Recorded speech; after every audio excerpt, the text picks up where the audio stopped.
siempre continuando con nuestro estudio sobre la rebelión y el plan de salvación, en las porciones anteriores vimos cómo en el principio se dio la creación, todo lo perfecto, primero en el cielo, después en la tierra, y posteriormente vimos cómo en el verso 2 de Génesis 1 aparece la tierra en caos, en desolación, en anarquía total.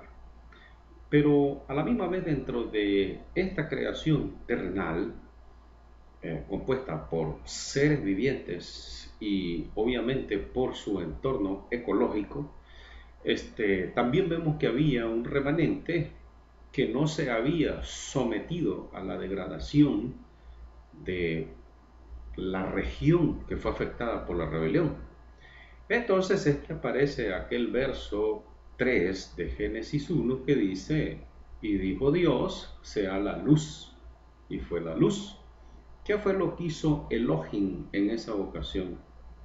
Separó a lo que estaba degradado de lo que no se había degradado. Por eso es que en el verso 6 dice, y haya expansión, es decir, que haya como una especie de bóveda, como una parábola, una parabólica. Y esa raya imaginaria o parabólica es lo que separa las aguas de arriba, dice el libro de Génesis, de las aguas de abajo. ¿Qué significa esto? Eso es lo que separa a los degradados en este sistema. Vamos a asumir que el problema se dio solamente en nuestro sistema solar. Fue confinado a nuestro sistema solar. Es decir, en parte al primer cielo. Pero recordemos que allá arriba también hay otros planetas afectados en el segundo cielo. Por eso es que en el Apocalipsis se nos dice que Satanás va a ser echado de aquella región en un tiempo no muy remoto y entonces va a ser lanzado hacia la tierra, como dijimos nosotros, pero no dentro, sino sobre la tierra. Bueno, en la revelación de lo que venimos explicando, vamos a decir algo que tiene que aprenderse y entenderse por los sucesos. Sí estamos hablando de que cuando el Señor mandó, Elohim, por decir mejor, cuando Elohim mandó esa expedición que explorara la situación de los seres vivientes de la tierra, obviamente estos exploradores o estos evaluadores o estudiadores de la situación anómala descendieron, obviamente, en naves espaciales que, como hemos explicado, no se explica esto por las religiones o por la ciencia o por los gobiernos del mundo, porque como dice el apóstol Juan en su primera carta, en el capítulo 2, él dice, porque dice que los gobiernos de este mundo están bajo el maligno. Entonces, jamás los gobiernos de este mundo, los más poderosos, los más antiguos, van a decir estas cosas o las van a poner en evidencia. Bueno, ahora tenemos que entender esto. Una vez que se ha establecido el mal en el Hades, a los lados en el Sheol, perdón, a los lados del abismo, en el Hades, ¿verdad?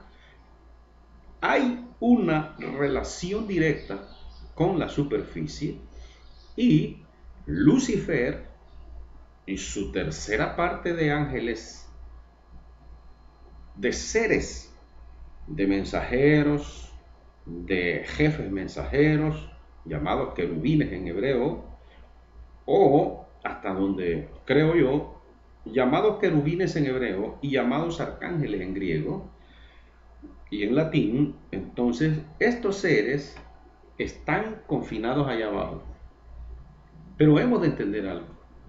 Lucifer y esa tercera parte de arcángeles, ángeles caídos, no están de brazos cruzados. Ellos están trabajando, no descansan ni de día ni de noche por tratar de recuperar lo que ya han perdido, por tratar de salir de ese lugar donde están confinados y para ello trabajan o están en asociación directa con dos seres que operan en nuestro mundo, es decir, sobre la superficie terrestre, uno de ellos llamado Beliar y el otro de ellos llamado Baal Zebuf o Belzebú. Vamos a hablar de Beliar. Dijimos en ocasión anterior que Beliar trabaja desde el punto de vista, él es el que comanda la política mundial, la economía mundial y además de eso las religiones, todas. ¿Cuál es el propósito de la economía o de Beliar a través de la política? 1. Someter a toda la creación humana bajo un selecto sector de individuos que les sirven a él específicamente. Por eso en cada país existen, escucha bien esto, en cada país existen familias, élites, con apellidos específicos que no son autóctonos del país donde ellos están. Vamos a poner un ejemplo. Por ejemplo, los dueños de el chain Manhattan Banks en Estados Unidos, en la calle de Wall Street, la calle más larga del mundo. Dicen que tiene más de 25 kilómetros.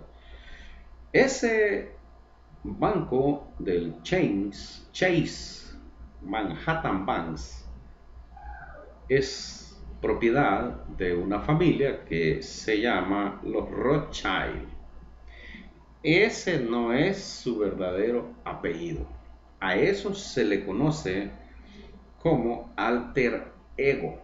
Significa que el nombre original de los dueños de ese banco, que es el banco que le presta a los bancos del mundo, ¿verdad?, por medio del Banco Mundial, del Fondo Monetario Internacional, del Banco de Desarrollo Interamericano de Desarrollo, ese banco es propiedad de judíos de la más alta masonería. Vamos a explicar esto. Porque esta es la manera como Lucifer trabaja sobre la superficie, aún estando confinado en el Sheol, allá en las profundidades del abismo. Este banco somete a todos los países del mundo por medio de préstamos, aún a los propios Estados Unidos donde ellos se encuentran. Si tú investigas un poco más con la intención de entender las cosas que suceden sobre o bajo el cielo, te vas a dar cuenta de que la deuda interna de los Estados Unidos es impagable. ¿Qué estamos queriendo decir con esto? Que aún la nación, entre comillas, que aún la nación más poderosa del mundo es reo de una familia judía, masónica, del grado 33 del círculo interno. ¿Qué significa esto? La masonería mundial tiene un círculo bien amplio, pero dentro de ella existe también un círculo interno que es conocido como círculo interno. Pero ese círculo interno está compuesto por masones del grado 13, del grado 18, del grado 21 y hasta el grado 33, en diferentes niveles, en donde los más poderosos del mundo, los dueños de la banca, los dueños de las medicinas mundiales, de las industrias farmacológicas mundiales, los dueños de la alimentación mundial, los dueños de la explotación de oro mundial, los dueños de las explotaciones de piedras preciosas a nivel mundial, los dueños de la explotación del oro negro, como es el petróleo, como son los Rockefeller. Ese tampoco es su apellido original, porque ese es un nombre conformado por dos palabras, Rockefeller, y tiene su significado que vale la pena investigarlo. Bueno, entonces, de esta manera, Lucifer ata, oiga bien, a la creación que está sobre la superficie de la tierra a sus propósitos. La creación entera, la humanidad entera le brinda honor, gloria y obediencia a Lucifer por medio de esta entidad económica que lidera Beliar sobre la tierra por medio de la economía. Dentro de ellos se encuentran los que no deberían de estar en ese lugar, los hijos de Dios. ¿Quiénes son los hijos de Dios? Dice Jesús que son dos grupos inmensos, llamados y otro sector, escogidos. El problema es que los llamados no entienden que fueron llamados a formar parte de la familia de Dios y fueron llamados a ser miembros de la familia de Dios, conciudadanos de los santos, y siguen viviendo bajo los rudimentos de este mundo, creyendo de que su alimentación, su sustento, su abrigo solo puede obtenerlo por medio de la red inmensa económica que ha extendido Beliar en el mundo. De ahí que nuestro Señor Jesús dijo: mas buscad primeramente el reino de Dios y su justicia, y estas cosas, ¿qué cosas? Sustento y abrigo os serán añadidos. Eso no se entiende, porque lo primero que se comienza es a tergiversar de que esto es una secta. No es una secta, porque si así fuese, entonces, bueno, vamos a hacer un alto aquí. Lo primero que aducen muchos hermanos por falta de entendimiento es que así operan las sectas. Las sectas que adoran a Satanás, o a Lucifer, o a Beliar, o a Belzebú. En parte sí y en parte no. En parte sí, porque las sectas satánicas o creadas por un hombre para ser seguida a ese hombre y no al Hijo de Dios, tienen características especiales, y una de ellas es que la doctrina esencial de una secta es que ese hombre predica ese evangelio diferente para que la gente vaya detrás de él.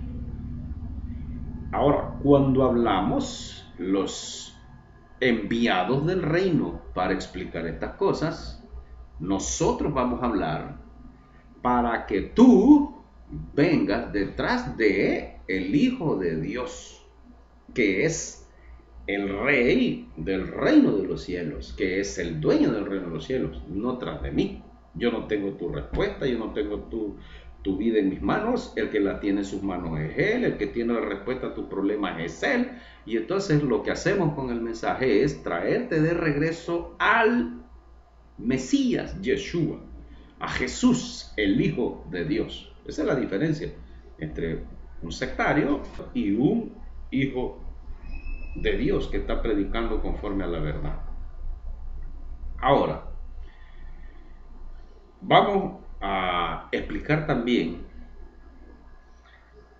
que estas élites gobernantes, por ejemplo en mi país, Nicaragua, existe una élite llamado o apellidos Pelas. Pero estos Pelas no son originales de este país. Ellos vienen de Italia. Si tú investigas la élite de Honduras, El Salvador, Guatemala, por decir algo, Centroamérica, te pongo en perspectiva. Las élites en la nación del norte, Estados Unidos de Norteamérica, son los Rockefeller, los Bundy, los McDonald, los los DuPont, estos mismos Rothschild por medio de la influencia de los bancos, y infinidad. Tú puedes investigarlo eso, inclusive en la misma página esa de Wikipedia. Ahí puedes ver las élites de los Estados Unidos que gobiernan. Te vas a dar cuenta. Solo basta ocupar tu tiempo en cosas más productivas, porque eso te conviene a ti, no a mí. Es a ti a quien te conviene. Yo solo te estoy haciendo la invitación a que abras un poco más los ojos de tu entendimiento para que veas el terreno que pisamos es arena movediza, porque lo que va a hacer es hacer que tú pierdas todo, habiendo nuestro Padre que está en los cielos dándonos todo por medio de su Hijo. Ahora vamos a ver, así a grosso modo, cuál es la función de Beliar en lo político. Ya vimos a grosso modísimo en lo económico. Vamos a ver a grosso modo en lo político. La política de un tiempo acá ha venido incursionando en la iglesia evangélica. Porque desde el siglo III, después de Jesús, con aquel varón llamado Constantino el Grande, ya lo hizo al cristianismo que venía de la persecución, de 200 años de persecución. La iglesia del primero y segundo siglo, de aquella era conocida como el periodo de Esmirna en las cartas de Apocalipsis, esa iglesia que venía de una persecución de más de 2 siglos, se institucionalizó y su alianza con el imperio romano de los Césares, y a la misma vez comenzó a infiltrar dentro de sí nombres de deidades egipcias, egipcias, babilónicas, griegas, sumerias, etcétera, a lo que hoy se conoce como la iglesia romana, que también es cristiana. La iglesia romana adoptó una posición política junto con el imperio romano, y de esa manera por espacio de 1300 años, desde el año 300 hasta el año 1500 después de Jesús, por 1200 años, esa iglesia perfeccionó su relación con el Estado. Ahí está la historia, de sobra y en abundancia. Pero esa misma relación de la iglesia romana desde el punto de vista político con los imperios romanos se trasladó a la iglesia evangélica 2 siglos después, o más bien en el mismo siglo XV, ¿sí? 2 siglos después, en el siglo XV, con Martín Lutero, con Ulrico Zwinglio, que también murió por las heridas recibidas en una trinchera, porque tomó las armas para combatir a la iglesia católica romana y al papado, cosa que contradice las enseñanzas de nuestro maestro en Mateo del 5 al 7, los principios del reino. Ahora, también Calviño, Juan Knox, todos ellos trabajaron en comunión con los príncipes, con los duques, con los varones, etcétera, del periodo del siglo XVI y XVII. Pero posteriormente, a partir del siglo XVIII, después de Jesús, aparece otra corriente que es conocida como ahora en la actualidad las denominaciones. Las denominaciones, oye, estamos hablando a grosso modo, las denominaciones han venido hasta el día de hoy incorporando en sus estructuras presidentes, alcaldes, concejales en mi país, y arrastrando a las masas a tomar parte con los gobiernos en la derecha o en la izquierda. Es decir, dentro de una congregación en especial hay un sector que está con la derecha y hay un sector que está con la izquierda. eso inmediatamente elimina a este grupo de creyentes, a este grupo de cristianos, los cercena inmediatamente de formar parte del reino de Dios. Porque si yo pertenezco a un reino, obviamente yo tengo un rey. Pues ese reino está allá arriba. Entonces yo, estando con los pies aquí abajo en esta tierra, yo pertenezco a un reino que está fuera de mi sistema.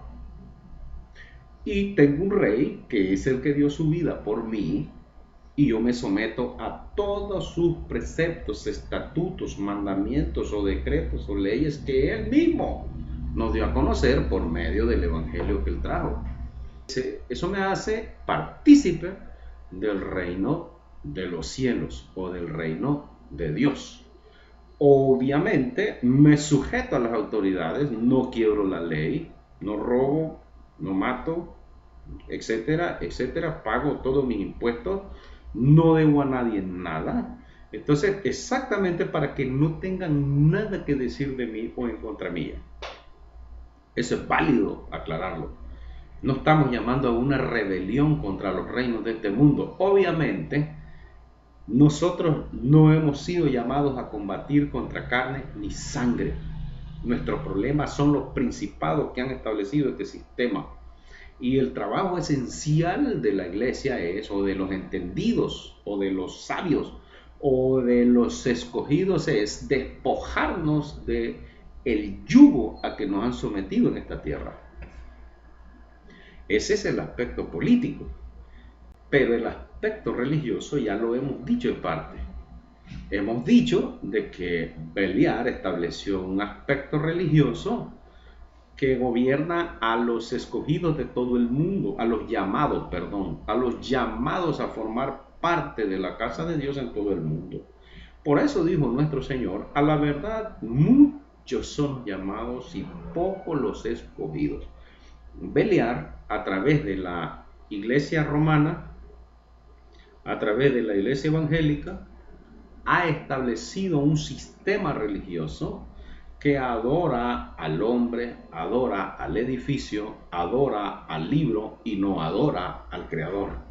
Es lo mismo que dijo el apóstol Pablo o el hermano Pablo a los romanos en el capítulo 1, que en aquel tiempo antiguo ya los hombres adoraban a la criatura y no al Creador.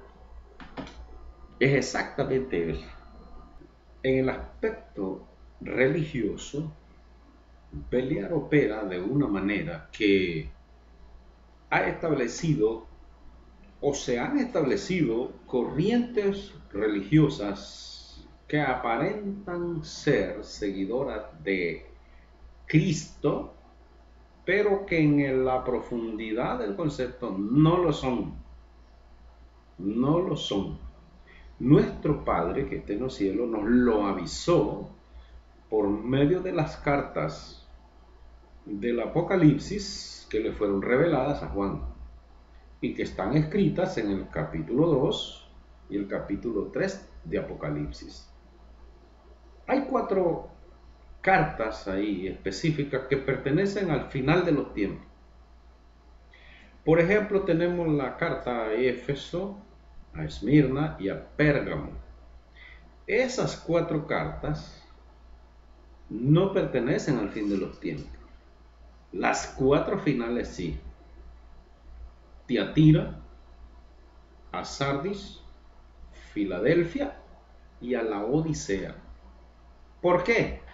Bueno, porque en estas 4 cartas, uno de los enunciados importantes es que el Señor a las 4 de ellas le dice, he aquí yo vengo pronto, he aquí yo vengo en breve. A una le dice, retén lo que tienes. A otra le dice, por tanto yo te aconsejo que de mí compres oro refinado. A la otra le dice que retenga lo que tiene porque le va a hacer columna en el templo de Dios. Y a otra le dice que se mantenga en vestiduras blancas hasta que Él vuelva. Entonces esas cartas tienen que ver con la cristiandad en general. Tiatira es exactamente la definición de la iglesia romana, y en el periodo de la iglesia abarca desde el año 300 hasta el 1300 después de Cristo. 1000 años, a lo que también se le ha conocido en historia como la noche oscura, los 1000 años de oscuridad de la iglesia, etc. Pero después viene la iglesia de Sardis, que es la iglesia protestante en el nombre de los reformadores. Ese es un periodo que duró aproximadamente 2 siglos. Posteriormente a eso, allá por el año 1760, apareció un periodo conocido como Filadelfia, que fue cuando se dio la división de los discípulos de Martín Lutero, de Calvino, de Zwingli, de Johann Knox, y estos se separaron completamente de las doctrinas calvinistas, luteranas o presbiterianas de estos cabecillas. Posteriormente a ellos se apareció un periodo por el año 1800 después de Cristo. Se da el aparecimiento de lo que se conoce como la iglesia del periodo de la Odisea. Y ya por 2 siglos estamos cabalgando sobre ese periodo. Y es el periodo más nefasto de la historia de la iglesia, porque además es el último, en donde nuestro Señor dice que este periodo le da náuseas. La cristiandad de este periodo no lo agrada en absoluto. Estamos hablando de cristiandad. No estamos hablando de escogidos, porque dentro de la cristiandad romana o evangélica, que la religión evangélica cristiana abarca el denominacionalismo y a la misma vez se clasifican como iglesias evangélicas todas, no así la iglesia romana, que puede ser ortodoxa rusa, ortodoxa griega, ortodoxa de Etiopía, puede ser, etcétera, etcétera. Es que el problema es que los predicadores evangélicos dicen que la iglesia romana permanece firme por ya miles de años. No es cierto. Cada cisma que ha habido en la iglesia romana ha habido rupturas.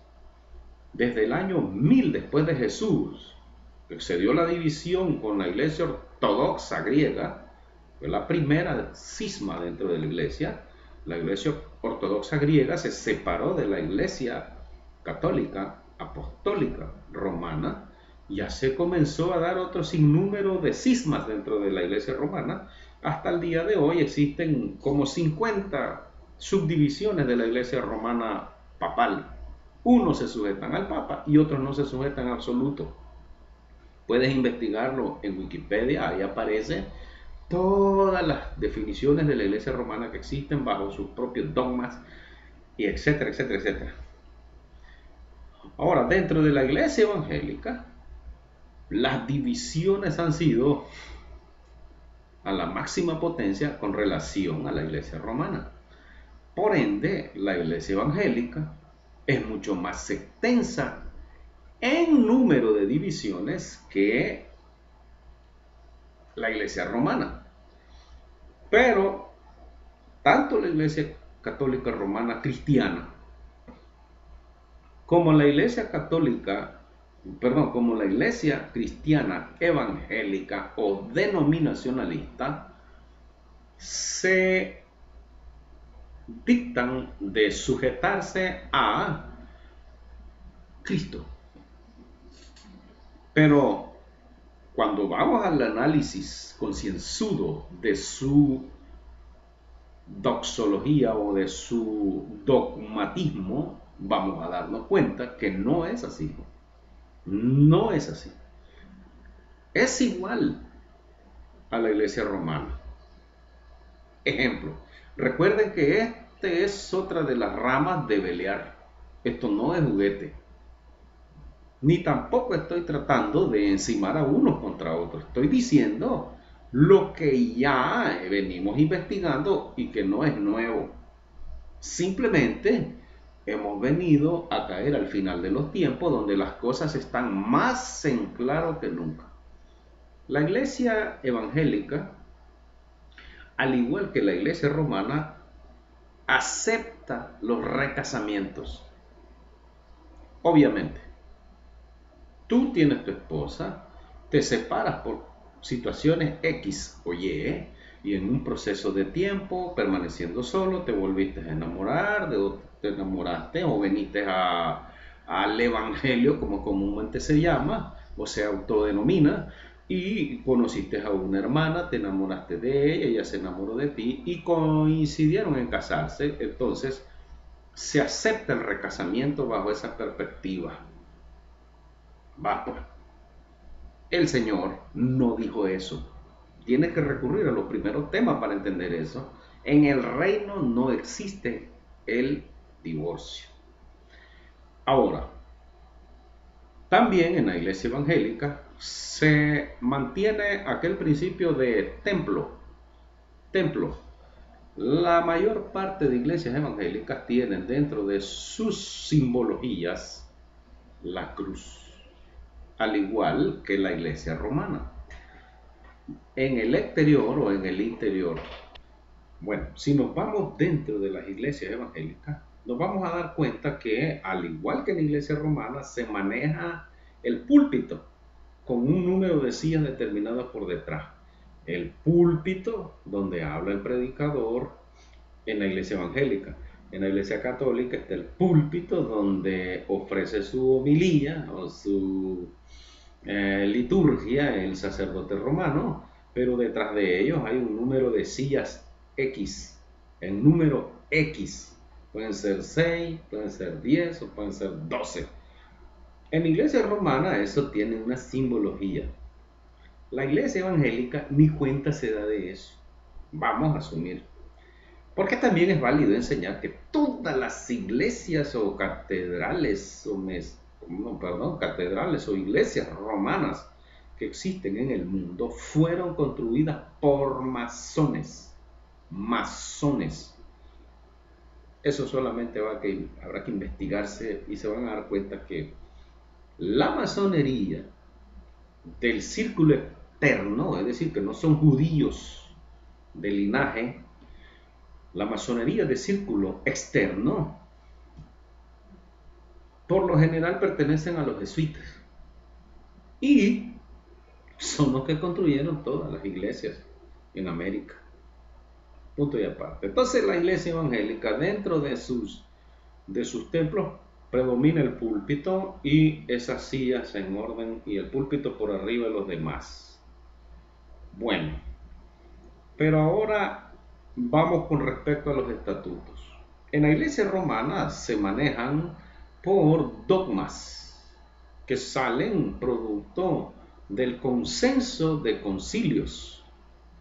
Por ejemplo, el concilio de Nicea, el primero en el año 300 después de Jesús en Constantinopla, o el concilio Vaticano II en el año 62 después, en el año 1962, en donde como principio general dijeron: recobremos a nuestros hermanos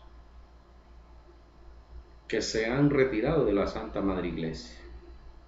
Y eso ha venido haciendo por ya casi 50 años, 60 y pico de años. Bueno, pero lo que queremos decir es esto: que Beliar, dentro de la iglesia evangélica y dentro de la iglesia católica, combate a los que han sido llamados a formar parte del reino de Dios y su justicia en asociación con Belcebú. ¿Cómo hace esto? Bueno, en ambas categorías cristianas, Belcebú trabaja por medio de espíritus malos. Esos espíritus malos son influencias que llevan al creyente en Cristo a fornicar, a adulterar, a tomar licor, al lesbianismo, al homosexualismo, a la avaricia, a la glotonería, al robo, a la mentira, a la hipocresía, al odio, al rencor, a la amargura. Todas esas son influencias externas. Escucha bien, ese es una porción muy mínima de lo que representa Belcebú y sus moscas, sus mosquitos. Recuerda que Belcebú es el señor de las moscas en hebreo. Los mosquitos, estaba investigando un poco más de esto, y dice que existen por más de 36 millones de mosquitos en todo el mundo.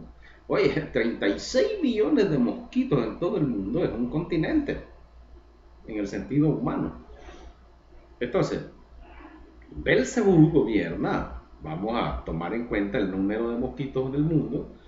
Belcebú gobierna a 36 millones de espíritus malignos sobre la tierra. Pero vamos a decir esto, para que entendamos mejor el mensaje del reino. Los mosquitos o los espíritus malos que gobierna Belcebú, dentro de el esquema que gobierna Beliar, llamada la religión, desde el punto de vista religioso y específicamente el cristianismo, no tenemos nada que ver con el budismo, ni con el sintoísmo, ni con el hinduismo, allá ellos, pero vamos a tomar en cuenta la religión cristiana, porque son los que se dictan de cristianos. Los musulmanes creen en Dios, pero no en el Mesías Yeshua. Los judíos creen en Jehová, en Elohim, pero no así en Yeshua, el Cristo. Ellos no creen para nada en él. Para él es un tipo, un embaucador, un hechicero, un mentiroso hasta el día de hoy. Pero dentro de los judíos existe un remanente, pero de ese remanente a su misma vez que dejaron el judaísmo, que es la religión oficial de los judíos, encabezada por los rabinos de Israel, vinieron al cristianismo, pero muchos de ellos siguen sometiéndose a Beliar por medio de Belcebú. Porque Belcebú también, dentro de su ejército, contempla las doctrinas erróneas.